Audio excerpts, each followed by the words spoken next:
Hello বন্ধুরা, তোমরা সবাই কেমন আছো? আশা করছি ভালো আছো। তোমরা সবাই বানাতে পারো পেঁয়াজি, তো আমি আজকের একটু অন্যরকম করব। তো চটপট দেখে নাও।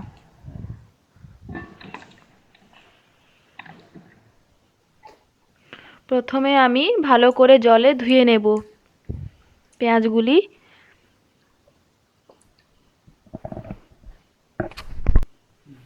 তারপর কুচি কুচি করে কেটে নেব।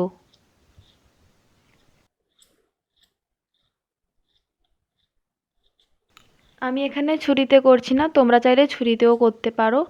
আমার পেঁয়াজগুলি কাটা হয়ে গেছে, এবার আমি একে একে সব উপকরণ দিয়ে দেব। প্রথমে দিয়ে দিয়েছি হলুদ গুঁড়ো পরিমাণ মতো, লঙ্কার গুঁড়ো, গোটা জিরে, কালো জিরে, জিরে গুঁড়ো, ধনে গুঁড়ো, এখানে আমি দিচ্ছি সানরাইজের গরম মশলা, শাহি গরম মশলা। এবার দিয়ে দিচ্ছি পরিমাণ মতো বেসন, স্বাদ মতো নুন। এবার সবগুলোকে ভালো করে মাখিয়ে নেব, তারপরে জল দিয়ে আবার মাখাবো। এবার আমি জল দিয়ে দিচ্ছি, ভালো করে মাখিয়ে নিতে হবে।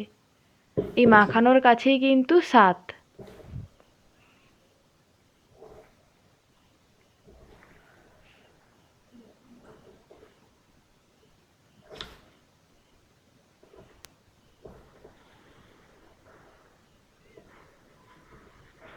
তোমরা বাড়িতে অবশ্যই এইভাবে বানাবে, দেখবে খেতে খুব ভালো হবে।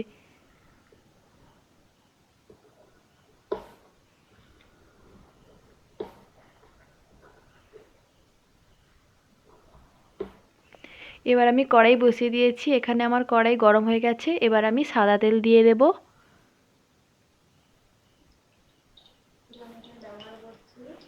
দিয়ে দিলাম পরিমাণ মতো তেল। এবার আমি একে একে দিয়ে দেব, হাতে একটু চাপটা চাপটা করে তেলে ছেড়ে দেব।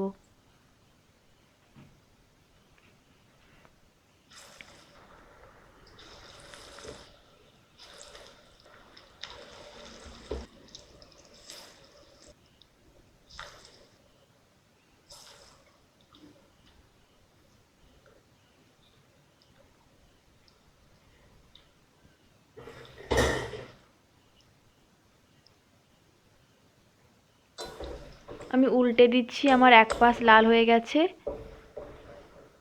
আর এক পাশ একই রকম ভাবে ভেজে নেব।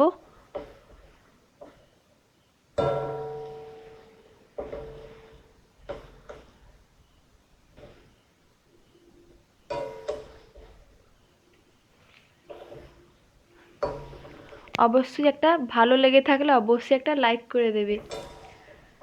আর যারা যারা আমার চ্যানেলটিকে সাবস্ক্রাইব করোনি তারা অবশ্যই সাবস্ক্রাইব করে দেবে। এই দেখো কত সুন্দর লাল লাল হয়ে গেছে। এবার আমি এগুলোকে তুলে নেব।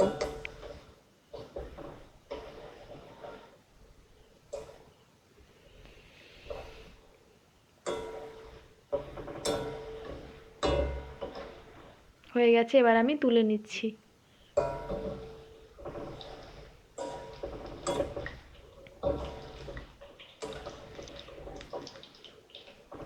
বাদ বাকিগুলোকেও একই রকম ভাবে তেলে ছেড়ে দেব। তোমরা অবশ্যই বাড়িতে বানিয়ে দেখবে, মুড়ির সঙ্গে একদম জমে যাবে।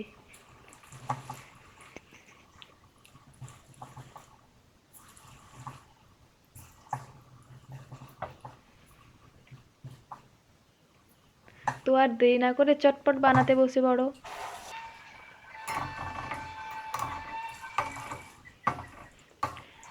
এটা ছাড়াও ধনেপাতার চপ এবং অন্যান্য আরও অনেক চপ আমার এই চ্যানেলে আছে। অন্যান্য সব রেসিপি আমার এই চ্যানেলে আছে। তোমরা যদি দেখতে চাও তাহলে গিয়ে দেখে নিতে পারো।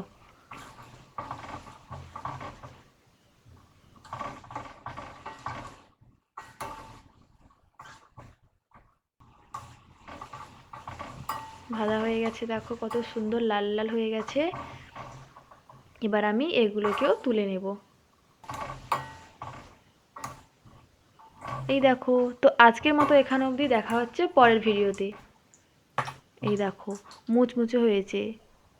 বাড়িতে সবাই তো একদম প্রশংসায় পঞ্চমুখ করে দিচ্ছে। টাটা।